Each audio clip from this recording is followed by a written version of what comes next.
मैं आता हूँ तेरे पास, प्रभु यीशु मेरे मसीह, मेरे पापों के लिए ही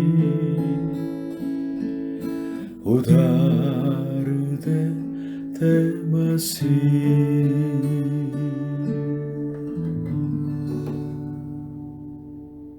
हालेलुया। आप सबको नया साल मुबारक हो। प्रभु यीशु मसीह जी आप सभी को आशीष दें। मनुष्य जीवन जीने के लिए तो अनेक चीज़ों की आवश्यकता है। हमें ज्ञान की आवश्यकता है, दोस्तों की आवश्यकता है, स्वास्थ्य की आवश्यकता है, पैसों की आवश्यकता भी है। लेकिन सर्वप्रथम हमें आवश्यक है, अगर इसके बिना तो मनुष्य जीवन नष्ट किए जाते हैं। बाइबल इसको कहते हैं बुद्धि, विस्डम। बाइबल के एक जगह व्यक्ति जैसे बुद्धि पुकारती है। नीति वचन 8वीं अध्याय 34 से 36 में इस तरह बुद्धि पुकारती है।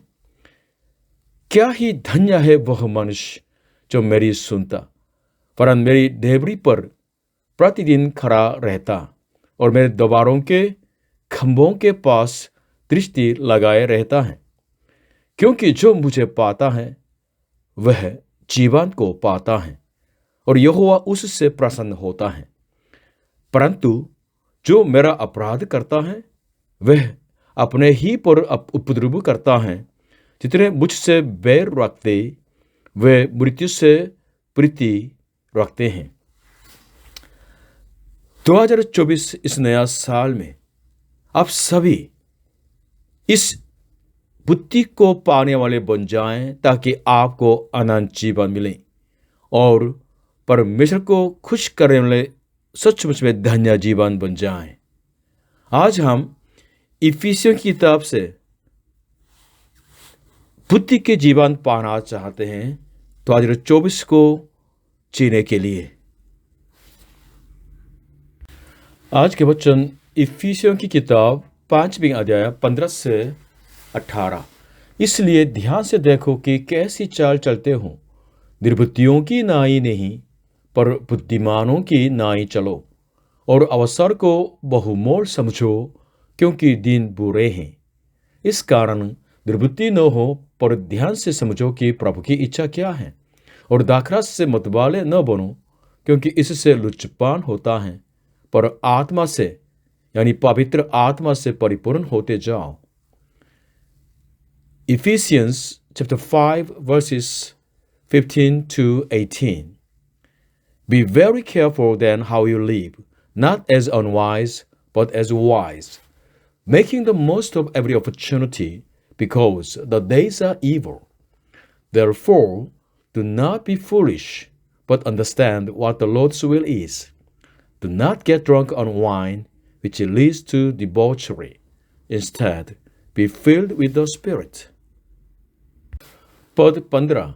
इसलिए ध्यान से देखो कि कैसी चाल चलते हो, निर्बुद्धियों की नाई नहीं पर बुद्धिमानों की नाई चलो। Be very careful then how you live, not as unwise, but as wise. यदि हम हमारे अपने जो व्यवहार पर ध्यान नहीं देते हैं तो हम पाप करते हैं, गलती करते हैं, दूसरों के जीवन पर हानि पहुंचाते हैं, या हम बिल्कुल बीमार पड़ जाते हैं, बहुत नुकसान पाते हैं, बहुत खतरा में चले जाते हैं और अंत में बहुत पछताते हैं, मूर्खता का जीवन जीते हैं। अपने को परखने के लिए, अपने पर ध्यान देने के लिए, ठीक से व्यवहार करने के लिए क्या करना है, बाइबल क्या बताती है? हमें बुद्धिमान बनने के लिए, बुद्धिमान होने के लिए बताते हैं। बुद्धिमानों की ना ही चलो। मनुष्य जीवन को अच्छी तरह जीने के लिए ये बुद्धि कहाँ से हम पाएंगे? किताब से, अनुभव से, गुरु से, अलग तरीके से हो सकते हैं, लेकिन बाइबल क्या बताती है? बुद्धि का स्रोत यानी परमेश्वर से बुद्धि मांगने के लिए कहती है। बाइबल में क्या है, क्या मिलती है? बाइबल हमें परमेश्वर के बारे में बताते हैं जिसने हमको बनाया है, और बाइबल हमें मुक्ति पाने की बुद्धि यानी प्रभु यीशु के बारे में, हमारे मुक्तिदाता के बारे में बताते हैं। और बाइबल हमें मनुष्य को कैसे विश्वास करना है, कैसे चलना है, इसी बुद्धि के बारे में बताते हैं जिसको परमेश्वर, हमारा सृजनहार परमेश्वर सच में चाहते हैं। इसलिए याकूब की किताब 1:5 में इस तरह है, पर यदि तुम में से किसी को बुद्धि की घटी हो तो परमेश्वर से मांगे, जो बिना हुलाहना दिए सबको उदारता से देता है और उसको दी जाएगी। In English, James 1:5, if any of you lacks wisdom, he should ask God, who gives generously to all without finding fault, and it will be given to him. भाइयों बहनों, 2024 में हम बाइबल यानी परमेश्वर के बुद्धि के गुप्त कोश है, उसको जाने, उसका पालन करें ताकि हम बुद्धिमान बन जाएं। पद 16, और अवसर को बहुमूल्य समझो क्योंकि दिन बुरे हैं। Making the most of every opportunity because the days are evil. बुद्धिमान मनुष्य अपने टाइम को व्यस्त होने नहीं देते हैं। क्या आप आपके टाइम को अच्छी तरह प्रयोग करते हैं? जिस पीढ़ी में हम रहते हैं वो दिन बहुत बुरे हैं, इसलिए आज के वचन कहते हैं कि और बुद्धि के साथ टाइम बिताना है। आज का कोरियन समाज बहुत पीड़ा में है क्योंकि एक कोरियन फिल्म थी पैरासाइट की सेंचुंग, हिंदी में परजीवी कीड़ा, उसमें एक्टिंग किया था, उसके वजह से उसका अवार्ड मिला है, बहुत फेमस स्टार बन गया था।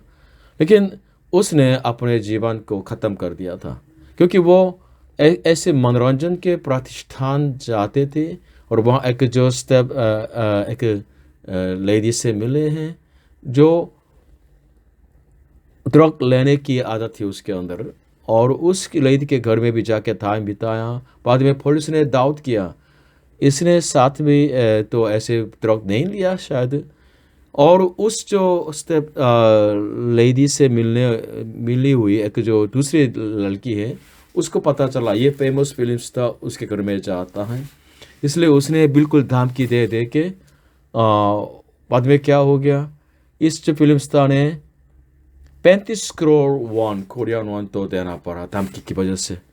बाद में पुलिस वाले आके उसके बिल्कुल सर्वेक्षण होने लगे हैं, बहुत प्रेशर मिला है, बाद में खुदकुश कर दी।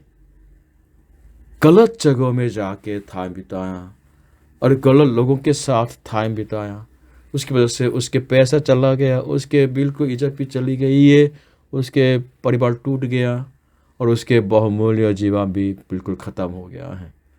कोरिया में कोरियन ड्रीम को लेके बहुत विदेशी लोग आते हैं, लेकिन 2020 तक अभी कोरिया के जो जेल में 2451 विदेशी लोग टाइम काट रहे हैं। परमेश्वर ने 2024 को भी गिफ्ट के रूप में हमें दे दिया है। इस टाइम को हम कैसे यूज करें? हमारी विनती है कि आप सही विचार रखने वाले, सही व्यवहार करने वाले उनसे मिलें, उनके साथ टाइम बिताएं। मेरी विनती यह है कि आप सही विचार को, सही व्यवहार को, एक सिद्धांत को सीखने के लिए इस टाइम को बिताएं, आप धन्य हो जाएंगे। पद 17, इस कारण निर्बुद्धि न हो पर ध्यान से समझो कि प्रभु की इच्छा क्या है। Therefore, do not be foolish, but understand what the Lord's will is. हमारे जीवन को नष्ट न करने के लिए हमें अपनी मर्जी से न जीना है, बुद्धि की अगुवाई में चलना है, क्योंकि बुद्धि हमें सही विचार डालती है और सही व्यवहार में लाती है। 17 पद के अनुसार कौन बुद्धिमान है? बुद्धिमान व्यक्ति वो है जो प्रभु की इच्छा जानता है। मेरे सृजनहार परमेश्वर, मेरे परमेश्वर प्रभु की इच्छा को जान के उस इच्छा के अनुसार चलने वाले वो बुद्धिमान है। बाइबल में उदाहरण है, परमेश्वर की इच्छा के बारे में उदाहरण इस तरह आप सुनिएगा।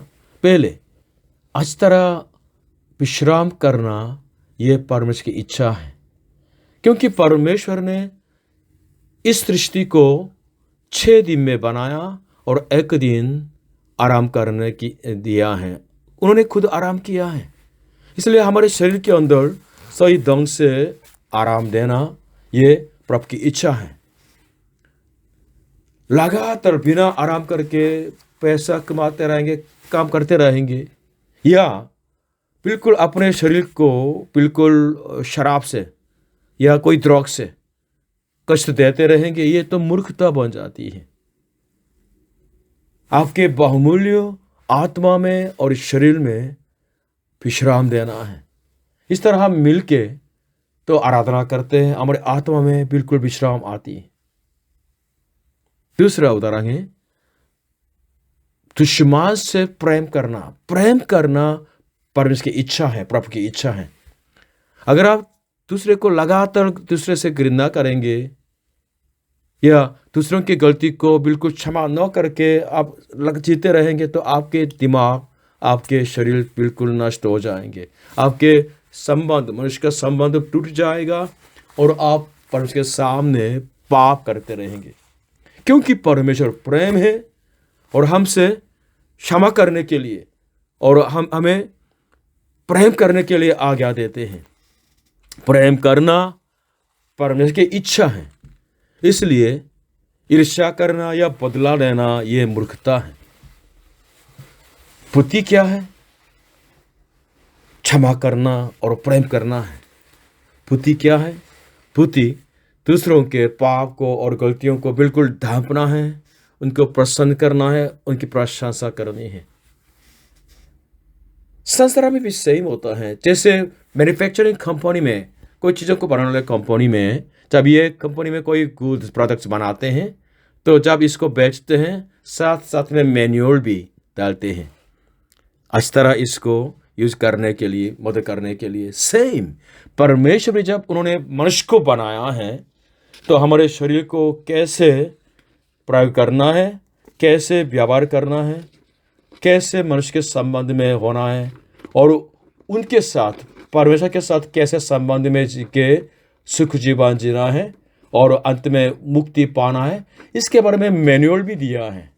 कौन सा मैनुअल है? बाइबल है।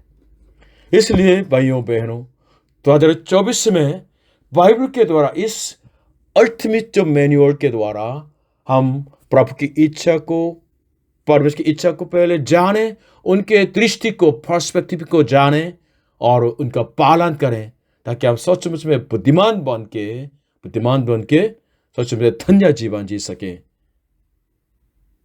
पद 18, और दाखरस से मतवाले न बनो, क्योंकि इससे लुचपन होता है, पर आत्मा से, यानी पवित्र आत्मा से परिपूर्ण होते जाओ। Do not get drunk on wine, which leads to debauchery. Instead, be filled with the Spirit. शराब पीते हैं तो जरूर लिवर में या कोई ब्रेन में या अलग अलग जो बॉडी के ऑर्गन्स में हानि तो होने लगती है। अंत में बीमारियां आ जाती हैं और देह बिल्कुल नाश हो जाते हैं। जितना शराब आता रहेगा उतना डिमेंशिया, जो मेमोरी पावर की बीमारी, बिल्कुल जल्दी आने लगेगी और आपके बुढ़ापे में तो बीमारियां और दुख तो बिल्कुल कंफर्म हो गया एडवांस में। इसलिए कोरिया में इस तरह मुहावरा भी है, अगर शराब पीता है तो वो कुत्ता हो जाता है। मतलब शराब की वजह से संयम को खो देते हैं, अंत में बिल्कुल शर्मिंदा काम भी करने लगते हैं। शराब जैसे हमारे बिल्कुल जीवन के संयम को छीन लेने वाली चीज़ें होती है। ये ड्रग भी हो सकते हैं या फोर्नो भी हो सकते हैं या इंटरनेट भी हो सकते हैं। कोई भी एडिक्शन होता है, लत हो जाती है, तो काम में या काम की लत या पैसों की लत या स्पोर्ट्स की लत, तो सारे बिल्कुल संयम को बिल्कुल खो बैठते हैं। संसार इस तरह आपको अलग अलग जो चीज़ों के लत में बिल्कुल ले जाना चाहते हैं और आपके ऊपर बिल्कुल शासन करना चाहते हैं और आपके जीवन को बिल्कुल नष्ट करना चाहते हैं। परमेश्वर क्या चाहते हैं ये पूछना है। आज के वचन बताते हैं परमेश्वर अपने आत्मा के द्वारा आपको परिपूर्ण करना चाहते हैं ताकि आप पवित्र आत्मा की अगुवाई में चले। जैसे शराब पीते हैं, शराब के बिल्कुल कंट्रोल में आप बोलते हैं, सोचते हैं, शर्मिंदा बिल्कुल हो जाते हैं, वैसे आप पवित्र आत्मा से परिपूर्ण हो जाते हैं तो पवित्र आत्मा के इच्छा, परमेश्वर की इच्छा, उनके विचार को आप जानेंगे, पालन करेंगे उनका, और पवित्र जो व्यवहार करेंगे और परमेश्वर को बिल्कुल खुश करेंगे। जो प्रभु ईश्वर विश्वास करते हैं परमेश्वर उनको पवित्र मंदिर बना देते हैं, मतलब पवित्र आत्मा उनके अंदर वास करते हैं। इसलिए अगर शराब पिएंगे तो समझ लीजिए कि पवित्र मंदिर में आप शराब लाने वाले, डालने वाले बन जाते हैं। हम अपने को परखें, मोड़ के देखें। अगर हम गलत तरीका के संगति में तो टाइम बिताया और परमेश्वर की इच्छा के विरोध में कुछ अपनी मोड़ से व्यवहार किया है, या शराब से अपने बिल्कुल ससली समझते हुए शराब के बिल्कुल वश में हम अपने को दे दिया है, या कोई किसी चीज़ों से बिल्कुल मतवाले में हम रहे, उनकी लत में रहे, तो हम पश्चाताप करें। अगर हम अपने पापों को माने, परमेश्वर विश्वास योग्य है और धर्मी है और प्रभु यीशु मसीह के लहू के द्वारा हमें शुद्ध करेंगे और पवित्र करेंगे, हमारे पाप क्षमा करेंगे। आज के वचन का निष्कर्ष है, कंक्लूजन है, नीति वचन 9:10 कहते हैं कि बुद्धि का आरंभ यहोवा परमेश्वर का भय मानना है। 2024 में हम सब प्रभु यीशु पर विश्वास करें ताकि हम परमेश्वर का भय रखने वाले बन जाएं और पवित्र आत्मा परमेश्वर गिफ्ट के रूप में हमारे अंदर वास करने पाए, क्योंकि पवित्र आत्मा प्रभु यीशु पर विश्वास करने वाले के अंदर वास करते हैं और उनको धार्मिकता की राह पर, पवित्रता की राह पर और अनंत जीवन की राह पर ले चलते हैं। शराब से मत बनिएगा, संत की चीज़ों की लत में मत फंसिएगा, और हम पवित्र आत्मा में परिपूर्ण होते जाइएगा। 2024 में पवित्र आत्मा की परिपूर्णता में रहें और टाइम को बिल्कुल अच्छी तरह बुद्धि के साथ प्रयोग करें और परमेश्वर की इच्छा को जानते हुए उनकी इच्छा का पालन करने वाले बुद्धिमान बन जाएं, धन्य जीवन जिए। प्रभु यीशु मसीह हर बुद्धिमान लोगों को तो आशीष करें। आमीन।